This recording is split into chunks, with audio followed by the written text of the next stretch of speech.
বর্ষাকালের এমন কিছু জিনিস যেগুলো তোমার সাথে কখনো না কখনো হয়, আর শেষেরটা তো এখনো অবধি হয়। যখনই আমরা আকাশে মেঘ দেখি তখনই ভাবি যে ফোনটাকে একটু চার্জ দিয়ে নিই, কিন্তু যখনই ফোনটাকে চার্জে দিতে যাই যেটা কারেন্ট তখনই চলে যায়। তখনই তোমার কাছে সবসময় ছাতা থাকবে, ঝড় হোক রোদ হোক, মানে সব সময়। কিন্তু যেদিনই খুব জোরে বৃষ্টি হবে সেদিনই তুমি বাড়ি থেকে ছাতা আনতে ভুলে যাবে। সেদিনই তোমার সাথে কতবার হয়েছে বলো?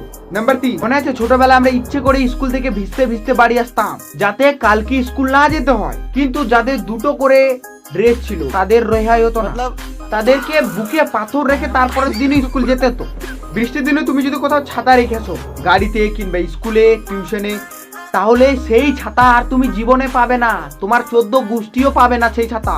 বৃষ্টির দিনে যখনই আমরা রোদ্রের মুখ দেখতে পাই তখনই আমরা লুভির মতো কাপড় মেলতে চলে যাই যাতে কাপড়গুলো শুকিয়ে যায়। যখনই কাপড়গুলো মেলে বাড়িতে আসি ঠিক 5 সেকেন্ড পর 50 সেকেন্ড পর টম করে বৃষ্টি পড়তে শুরু করে দেয়। আবার দৌড়ে কুত্তার মতো গিয়ে কাপড়গুলোকে তুলে আনি বাড়িতে। আবার যখনই বাড়িতে আসি ঠিক 1-2 মিনিট পরে আবার রোদ্র উঠে যায়, আবার কাপড়গুলো মেলতে যাই, আবার বৃষ্টি পড়ে যায়, আবার মেলতে যাই, আবার বৃষ্টি, মানে আমরা একটা লুপে ফেসে যাই, লুপে। ঠিক বললাম কি না?